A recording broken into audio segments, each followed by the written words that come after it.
জিহাদের ময়দানে সাহাবায়ে কেরামদেরকে প্রস্তুত করছেন জিহাদের জন্য। সাহাবীরা তৈরি হয়েছেন, লড়াই হবে মুতার প্রান্তরে। 3000 সাহাবীকে রাসূল রিক্রুট করলেন। 1 লক্ষ রোমান সৈন্য, তদানীন্তন পৃথিবীর সুপার পাওয়ার, সজ্জিত অস্ত্র সজ্জিত বাহিনী চলে এসেছে তারা মুতার প্রান্তরে। রাসূল 3000 তৈরি করলো, ওদিকে 1 লাখ আর এদিকে কয় হাজার। হুজুর নিজে এই জিহাদে যাননি, রাসূলে পাক বললেন এই জিহাদের ময়দানে সেনাপতির দায়িত্ব পালন করবে আমার পালক পুত্র যায়েদ। কোথায় তুমি? যায়েদ দাঁড়িয়ে গেলেন। 2 নম্বরে এই জিহাদের সেনাপতির দায়িত্ব পালন করবে আমার চাচাতো ভাই জাফর বিন আবি তালেব। কোথায়? দাঁড়িয়ে গেলেন তিনি। 3 নম্বরে দায়িত্ব পালন করবে আমার সাহাবী আব্দুল্লাহ বিন রাওয়াহা। কোথায় তুমি? তিনিও দাঁড়িয়ে গেলেন। রাসূল তাদেরকে বললেন যে তোমরা চলে যাও, তোমাদের ঘরে গিয়ে বিবি বাল বাচ্চা মা বাপের কাছ থেকে সালাম করে আসো। আমার বন্ধুগণ, জিহাদের ময়দানে সেনাপতি কয়জন লাগে? হুজুর বললেন কয়জনের কথা? 3 জনের কথা। তার মানে হলো কারো বুঝতে কোনো কষ্ট রইল না, এই জিহাদের ময়দানে 3 জনের নাম যে নবীজি ঘোষণা করেছেন এর ভিতর থেকে একজনও ফিরে আসবে না। বোঝা হয়ে গিয়েছে। হযরতে যায়েদ বলেন ইয়া রাসূলুল্লাহ, আমার আব্বা জান, আমি আপনার পালক পুত্র, আপনি অর্ডার করেছেন। আমার মা হযরত আয়েশা ঘরে বসে শুনেছেন, আমার তো আর যাওয়ার দরকার নাই, কারো কাছে বলারও দরকার নাই। হযরতে জাফর বিন আবি তালেব চলে গেলেন নিজের বাড়িতে, যে ডাক দিয়ে বলে বিবিরে, আল্লাহ রাসূল আমাকে জিহাদের ময়দানে সেনাপতির দায়িত্ব দিয়েছেন, আমি তোমাকে বলতে এসেছি, সালাম করতে এলাম। তোমার সঙ্গে একসঙ্গে দীর্ঘদিন আমি ছিলাম, কোন হক তোমার আদায় করতে হয়তো পারি নাই, হয়তো জুলুম করেছি, অথবা আমার দ্বারা তোমার অধিকার নষ্ট হয়েছে। কিছু যদি কোনো ভুল ত্রুটি হয়ে থাকে আল্লাহর হস্তে আমারে মাফ করে দিও। বিবি বলে, প্রাণের স্বামী রাসূলুল্লাহ আপনাকে জিহাদের ময়দানের জন্য নির্বাচিত করেছেন, আমি আপনাকে ফিরে থাকতে বলতে পারবো না, সুতরাং আমি আল্লাহর দরবারে দোয়া করি।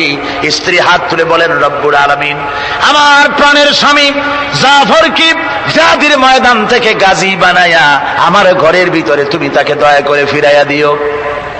হযরতে জাফর তরবারির উল্টা পিঠ দিয়া স্ত্রীর হাতের উপরে মৃদু আঘাত করলেন আর বললেন, বিবিরে, উল্টা দোয়া করো না, উল্টা দোয়া তোমার আল্লাহর দরবারে কবুল হবে না।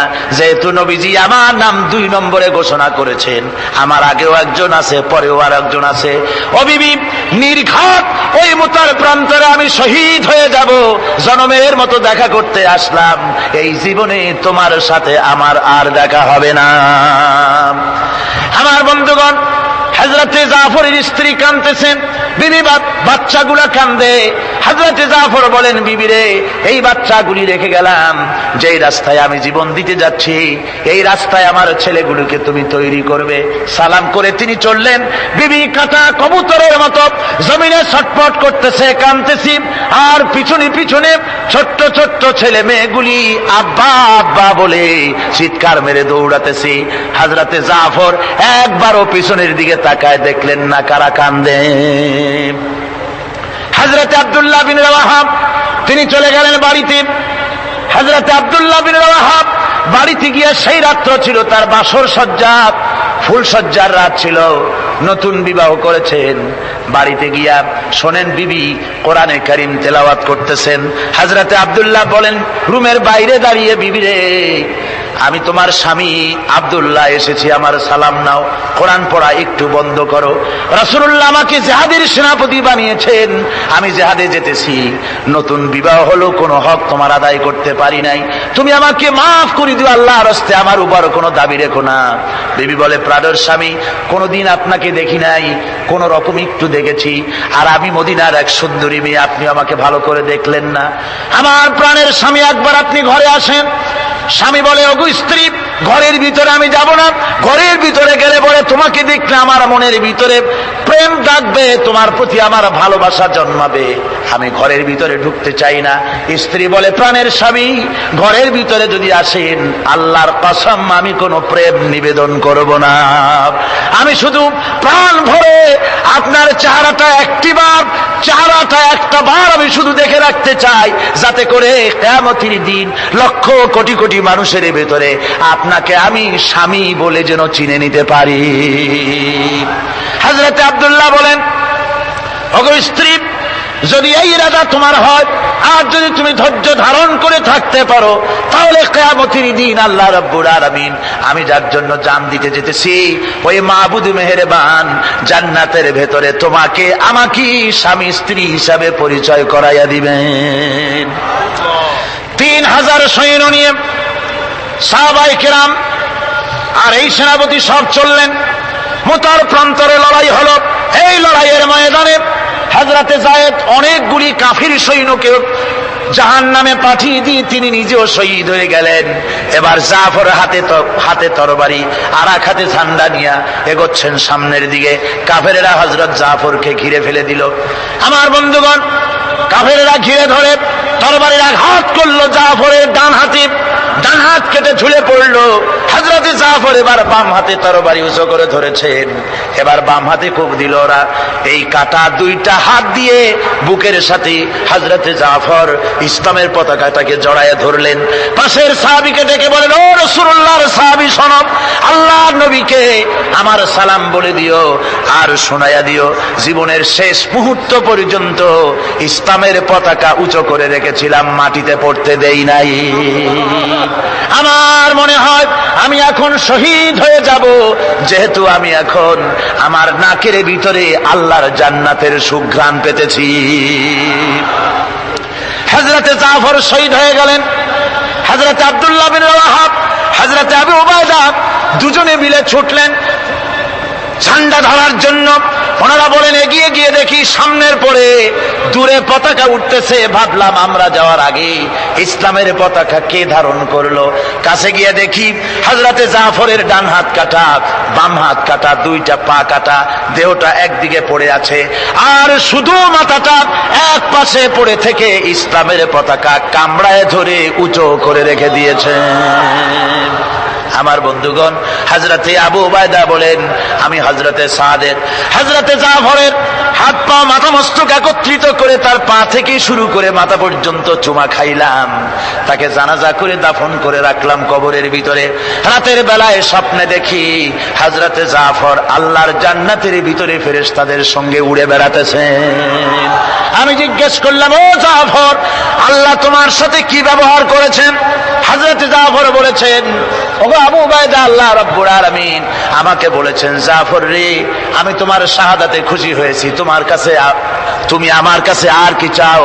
হযরতে জাফর বলেন, আয় আল্লাহ পাক, কিচ্ছু চাই না, শুধু একটা দাবি, দুনিয়ায় তুমি মেহেরবানি করে আমাকে পাঠায়া দাও আর একবার যদি যেতে পারি, তাহলে তোমার দুনিয়ার বুকে তোমার দিন কায়েমের জন্য কাফেরদের বিরুদ্ধে লড়াই করে আমার জীবনটা আর একবার দিয়ে আসি। আমার বন্ধুগণের জন্য আল্লাহ রাসূল বলেছেন, হাদিস শরীফে এসেছে, আমার ইচ্ছে হয় জিহাদ করি, শহীদ হই, আবার যদি জিন্দা হই, আবার জিহাদ করি, শহীদ হই, আবার যদি জিন্দা হতে পারি তাহলে আবার জিহাদ করি, আবার শহীদ হই। শাহাদাতের মর্যাদা সম্পন্ন মউত আর পৃথিবীতে হতে পারে না। আমার ভাইরা, ইসলামের জন্য জান দেওয়ার জন্য, মাল দেওয়ার জন্য সাহাবায়ে কেরাম এভাবে প্রস্তুত ছিলেন। নিজেদের জীবন তারা আল্লাহর সামনে নজরানা পেশ করেছেন, শহীদ হয়েছেন, আল্লাহ দ্বীন কায়েমের জন্য তারা প্রচেষ্টা করেছেন। আল্লাহর পথে যারা জিহাদ করার সিদ্ধান্ত নেন, মহান আল্লাহ স্বয়ং তাদের সাহায্য করেন। যুগে যুগে আমরা এর প্রমাণ পেয়েছি, আর তাই মুসলমানরা কাফেরদের উপর বরাবর বিজয়ী হয়েছে। এই ইসলামকে প্রতিষ্ঠিত করার জন্য প্রয়োজন রয়েছে জিহাদের। কিসের প্রয়োজন? কিসের? জিহাদের প্রয়োজন। সেই জিহাদ করতে কি আপনারা তৈরি আছেন? জিহাদের জন্য তৈরি আছেন? সেই জিহাদ কিন্তু সেই জিহাদ মানে কি? সেই জিহাদের আবার অপব্যাখ্যা করা হয়েছে।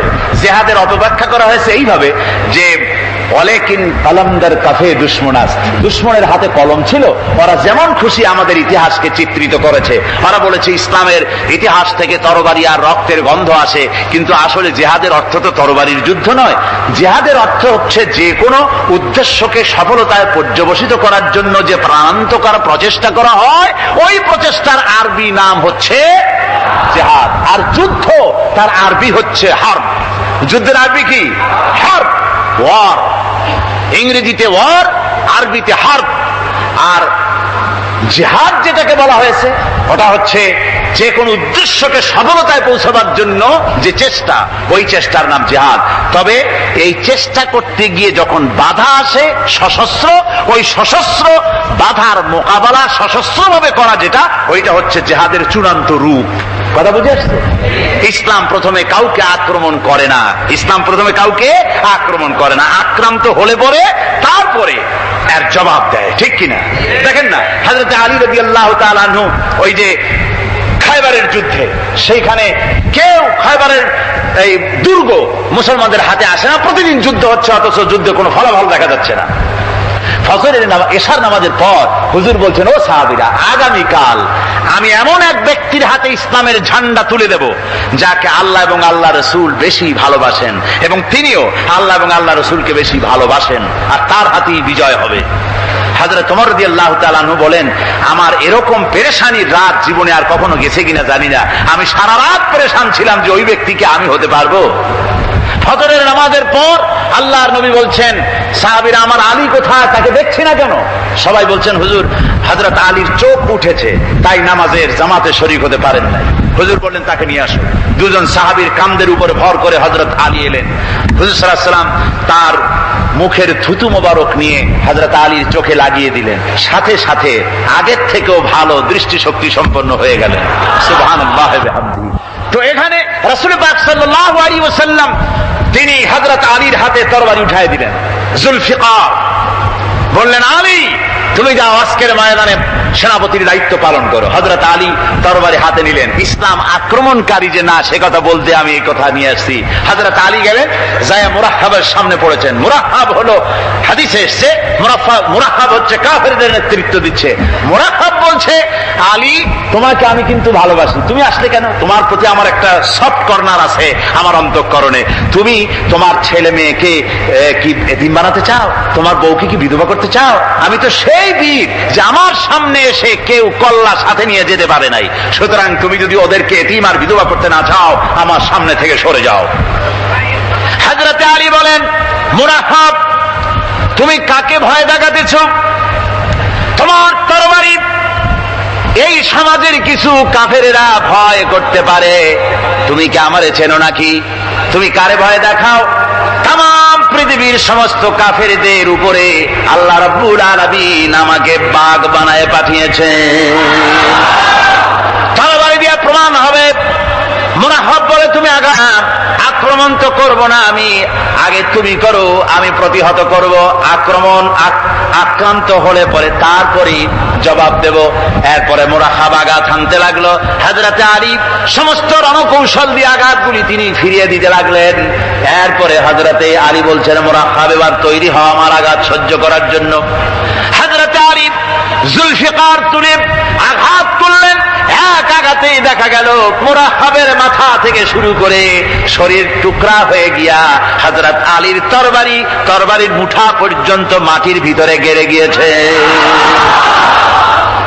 খায়বারের দুর্গ দখল হয়ে গেল।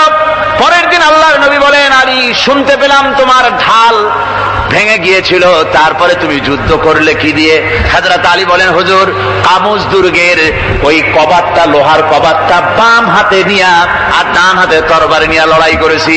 হুজুর বলেন, কি করে? মানুষ কেমনে এত বড় দুর্গের লোহার কপাট হাতে নিয়ে যুদ্ধ করে? একটু দেখাও তো দেখি। হযরত আলী গতকালকের মতো বাম হাত দিয়া ধরেছেন, নাড়াতে পারেন না। এবার ডান হাত দিয়া ধরেছেন, নাড়াতে পারেন না। ডান আর বাম দুই হাত দিয়া সমস্ত শক্তি দিয়ে এমন জোরে টান মেরেছেন, প্রতিটি কূপের গোড়া থেকে ঘাম বেরিয়ে এসেছে, এক চুলো নড়াতে পারেন নাই। হযরত আলীর মুখখানা মলিন হয়ে গেছে লজ্জায়। হযরত আলী রাদিয়াল্লাহু তাআলা আনহু লজ্জা পেয়ে গেছেন। রাসূল পাক সাল্লাল্লাহু আলাইহি ওয়াসাল্লাম বলেন, আলী, লজ্জা পাওয়ার কোনো কারণ নাই, চিন্তা করার কোনো কারণ নাই। তোমার নিজস্ব শক্তি দিয়ে তুমি লড়াই করতে পারো নাই। এত বড় লোহার দরজা নিয়ে, খবর নিয়ে মানুষ সেভাবে লড়াই করতে পারে না। আল্লাহ তার দ্বীনকে বিজয়ী করার জন্য তোমার ভিতরে আল্লাহ রাব্বুল আলামিন ক্ষমতা দিয়েছিলেন। জোরে বলেন সুবহানাল্লাহ। আল্লাহ রাব্বুল আলামিন এই জিহাদের ময়দানে যখন মানুষ আসে, আল্লাহ তাদের উপরে মদদ দান করেন। আমার বন্ধুগণ, আল্লাহর দ্বীনকে জমিনের উপরে প্রতিষ্ঠিত করার জন্য যদি আমরা আজও যদি ঐক্যবদ্ধ হই দ্বীন কায়েমের জন্য, তাহলে আল্লাহ রাব্বুল আলামিন আমাদেরকে মদদ করবেন। আল্লাহ পাক কোরআনে কারীমের মধ্যে বলেছেন, ওয়া কানা হাক্কান আলাইনা নাসরুল মুমিনিন। মুমিনদেরকে সাহায্য করা আমি আল্লাহর জন্য ওয়াজিব হয়ে যায়। জোরে বলেন সুবহানাল্লাহ। মুমিনদের জন্য সাহায্য করা আল্লাহর জন্য কি হয়ে যায়? ওয়াজিব হয়ে যায়। ভাইরা একটু বৃষ্টি সহ্য করেন না, খুব বেশি বৃষ্টি? আচ্ছা, এটা রহমত। এটা কি রহমত? আমার ভাইরা, জিহাদের ভিতরে সাহাবায়ে কিরাম আল্লাহর জান্নাতে যাওয়ার জন্য তারা জিহাদ করেছেন। তারা দেশ দখলের জন্য জিহাদ করেন নাই, দ্বীন প্রতিষ্ঠার জন্য লড়াই করা ফরজ। দ্বীন প্রতিষ্ঠার জন্য লড়াই করা কি? যেরকম কি? আর এই ফরজ দায়িত্ব পালন করতে গিয়ে যদি কেউ মারা যায়, তাহলে কোথায় যাবে? কোথায় যাবে? ওই শাহাদাতের মত হচ্ছে একটা সেতু বা একটা ব্রিজ, একটা সাঁকো। এপারে দুনিয়া, ওপারে আল্লাহর জান্নাতুল ফেরদাউস। জোরে বলেন সুবহানাল্লাহ। এই জন্য হযরত ওমর ফারুক রাদিয়াল্লাহু তাআলা আনহু সব সময় দোয়া করতেন, আল্লাহুম্মা রযুকনি শাহাদাতান ফি সাবিলিক ওয়াজআল মাউতি ফি বালাদি রাসূলিক। আল্লাহ রাব্বুল আলামিন, আমাকে রাসূলের শহরে মওত দাও, আর আমাকে তোমার দ্বীনের রাস্তায় শাহাদাত মঞ্জুর করো। জোরে বলেন আমিন। এটা আমাদের দোয়া, আমারও দোয়া, আমার সারা জীবনের স্বপ্ন, সারা জীবনের স্বাদ, আল্লাহ যেন শাহাদাতের মওত নসিব করে দেন। জোরে বলেন আমিন। এর থেকে উন্নত মানের মওত আর নাই। ওই প্যারালাইসিস হয়ে বিছানায় পড়ে তড়পায় মরার কোনো দাম নাই। দুনিয়ার বুকে বিড়ালের জিন্দেগি বছর করার 500 বছর বেঁচে থাকার দাম নাই। সিংহের মতো 1 সেকেন্ড বেঁচে থাকার দাম আছে, ঠিক কিনা? আর মওত, প্লীহা, যকৃত, typhoid, paralysis, diabetes, heart attack, kidney পচে যাওয়া, হাবিজাবি মওতের চাইতে আল্লাহর রাস্তায় জিহাদ করে শাহাদাতের মওত সর্বশ্রেষ্ঠ মওত। জোরে বলেন সুবহানাল্লাহ। আমার ভাইরা, রাসূল পাক সাল্লাল্লাহু আলাইহি ওয়াসাল্লাম তিনি মদিনা মুনাওয়ারায় এসে প্রথম যে জিহাদের সম্মুখীন হলেন, ওইটার নাম কি? কোন জিহাদ? বদর। কোন জিহাদ? বদরের জিহাদ। সেই বদরের মাঠে জিহাদের জন্য রাসূল সাহাবীদেরকে তৈরি করতেছেন। তো আপনারা চিন্তা করেন বিষয়টা, জিহাদ করতে হবে। এই বদরে সাহাবীরা জিহাদ করবে কাদের বিরুদ্ধে? নিজের বাপের বিরুদ্ধে। রাসূল পাক খুব চিন্তিত হলেন যে সাহাবীদেরকে কিভাবে উদ্বুদ্ধ করা যায়। হুজুর জিহাদের কথাই বলতেছেন যে এখন বদরে আমাদের টিকে থাকার প্রশ্ন, এইটা মুসলমানদের টিকে থাকার প্রশ্ন। বদরের যুদ্ধ, বদরের এই জিহাদটা। হুজুর যখন এগুলি বলতেছেন, হযরত মিকদাদ রাদিয়াল্লাহু তাআলা আনহু রাসূলের একজন জলিলুল কদর সাহাবী, তিনি দাঁড়িয়ে বলছেন, হে আল্লাহ রাসূল, কেন আপনি চিন্তা করছেন? ইমজি বিনা ইয়া রাসূলুল্লাহ হাইসু মা তাশা। হে আল্লাহ রাসূল, আপনি আমাদেরকে নিয়ে চলুন যেদিকে আপনার খুশি। হাইসু মা আমারাকাল্লাহ, যেদিকে আল্লাহ আপনাকে নির্দেশ করেন সেদিকে আমাদের নিয়ে আপনি সেদিকেই চলুন। ইন্না লা নাকুলু লাকা কামা ক্বালা বনু ইসরাঈল লি মূসা আলাইহিস সালাম, ইযহাব আনতা ওয়া রাব্বুকা ফাকাতিলা ইন্না হাহুনা কায়িদুন। বুখারী শরীফের হাদিস। হযরত মিকদাদ রাদিয়াল্লাহু তাআলা আনহু বলছেন, হে আল্লাহর রাসূল, আপনি আমাদের নিয়ে চলুন, আল্লাহ যেদিকে দিকে আপনাকে আমাদের নিয়ে যেতে বলেন সেই দিকে নিয়ে যান। আমরা মুসা আলাইহিস সালামের উম্মতের মতো বলবো না যে হে মুসা আপনি আর আপনার আল্লাহ দুজন গিয়া যুদ্ধ করেন, আমরা এখানে বসে থাকি, এমন কথা আমরা বলবো না। বাল ইযহাব আনতা ওয়া রাব্বুকা ফাকাত মাকুমা মুকাতিলুন, ও নবী বরং আপনি চলুন আমাদের নিয়ে, আপনি এবং আপনার আল্লাহ চলুন জিহাদের ময়দানে, আমরা আপনার সঙ্গে জিহাদ করব, লড়াই করব সেই পর্যন্ত। মাদামাত মিন্না মাদামাত আইনুম মিন্না তাতাররাফ, যতক্ষণ পর্যন্ত আমাদের একটা চক্ষুর পলক পড়ে, যতক্ষণ পর্যন্ত একটা চোখের পাতা নড়ে, ততক্ষণ পর্যন্ত আমরা কাফেরদের বিরুদ্ধে লড়ব। সুবহানাল্লাহ ওয়া বিহামদিহি, যতক্ষণ চোখের পাতা নড়ে ততক্ষণ পর্যন্ত লড়ব, নিয়ে চলুন আমাদেরকে। হুজুর খুব খুশি হলেন। আহারে রাসূল পাক সাল্লাল্লাহু আলাইহি ওয়াসাল্লাম দারুণ ভাবে খুশি হয়ে গেলেন। হুজুর বললেন, ও সাহাবীরা, তোমাদের মানসিক অবস্থা যখন এই, কুমু বিনা ইলা জান্নাতিন, চলো আমার সাথে বেহেশতের দিকে। সুবহানাল্লাহ, সবাই বলেন সুবহানাল্লাহ। কুমু বিনা ইলা জান্নাতিন আরদুহা কারদিস সামাওয়াতি ওয়াল আরদ, সেই বেহেশতের দিকে চলো যে বেহেশতের বিশালতা প্রশস্ততা এই পৃথিবী এবং আকাশের চাইতে অনেক বড়, সেই বেহেশতের দিকে চলো। ফাকামা উমাইর বিন হামাম ওয়া কানা ইয়াকুলুত তামার, হযরত উমাইর বিন হামাম এক যুবক, তিনি দাঁড়িয়ে গেলেন। আমার মুসলমান ভাইরা, যুবকদের অবদান কিন্তু ইসলামে সব চাইতে বেশি। জোরে বলেন সুবহানাল্লাহ। কাদের অবদান বেশি? যে সর্বপ্রথম ইসলাম কবুল করেছে কারা? যুবকরা। হযরত আবু বকর, হযরত ওমর রাদিয়াল্লাহু তাআলা আনহু, তাদের বয়স যুবক বয়স ছিল, যুবক বয়সে তারা ইসলাম কবুল করেছেন। হযরত আলী যুবক ছিলেন, এই জন্য যুবকদের ইবাদতের সওয়াব বেশি। রাসূল পাক বলেছেন কিয়ামতের ময়দানে যেদিন কোন ছায়া থাকবে না আরশে আজিমের নিচে 7 শ্রেণীর লোকেরা ছায়া পাবে, তার মধ্যে এক শ্রেণী হচ্ছে ওয়াশাবুন নাশা ফি ইবাদাতিল্লাহ, ওই যুবকেরা যারা নাকি রাত গুজরান করে, রাত কাটায় আল্লাহর ইবাদতে, রাত জাগে আল্লাহর ইবাদত করে। জোরে কর সুবহানাল্লাহ। বুড়োদের 100 বার আল্লাহ বলা আর এক যুবকের একবার আল্লাহ বলা, বৃদ্ধের সারা সপ্তাহ তাহাজ্জুদ পড়া আর যুবকের এক রাতের তাহাজ্জুদ পড়া মনে হয় তার থেকেও বেশি। কর সুবহানাল্লাহ। তাই বলে বৃদ্ধ যারা, তারা কিন্তু হতাশ হবেন না, ওই যৌবনকাল আপনিও পেরিয়ে এসছেন, ঠিক না? সুতরাং যুবকদের অবদান বেশি। হযরত উমাইর বিন হামাম রাদিয়াল্লাহু তাআলা আনহু, তিনি দাঁড়িয়ে গেলেন, তার হাতে ছিল ওয়া কানা ইয়াকুলুত তামার, তিনি খরমা খাচ্ছিলেন, হাতে ছিল কয়েকটা খরমা। তিনি খরমাগুলি হাতে নিয়ে দাঁড়িয়ে বলছেন ওয়াকালা বাখবাখ, তিনি বলছেন বাখবাখ শব্দ এটা হচ্ছে লোকাল মুহাল্লিয়া, অর্থাৎ আঞ্চলিক শব্দ। এর অর্থ হচ্ছে মা আযামাহু ওয়া মা আহসানাহু। কি আশ্চর্য, কি সুন্দর, কি বিরাট, কি সুন্দর কথা আপনি বললেন হে রাসূল। জান্নাতুন আরদুহা কারদিস সামাওয়াতি ওয়াল আরদ, এমন বেশ তো পাওয়া যাবে জিহাদ করলে যে বেহেশতের বিশালতা প্রশস্ততা এই বিশাল আকাশের চাইতে, জমিনের চাইতে বেশি। ওয়াল্লাহি লাউ কুনতু হাইয়ান হাত্তা আকুলাহুন্না, আমি যদি, ওয়াল্লাহি আল্লাহর কসম, আমি যদি এই খরমাগুলো যদি খাইতে থাকি, ইন্নাহা লাহায়াতুন তাবিলা, তাহলে তো এটা অনেক লম্বা হায়াত লাগবে, এই খরমাগুলি খাইতে অনেক সময় লাগবে, বেহেশতে যাইতে দেরি হয়ে যাবে। সুতরাং এই খরমা তো আর খাওয়া যাবে না। ফারমাবিহিন্না, হাতের খরমাগুলি সব ফেলে দিয়ে জিহাদের ময়দানে লাফায় পড়লেন। অনেকগুলি কাফেরকে জাহান্নামের খাতে উতরায় দিয়া হযরত ওমর নিজেও শাহাদাত বরণ করলেন। জিহাদের শেষে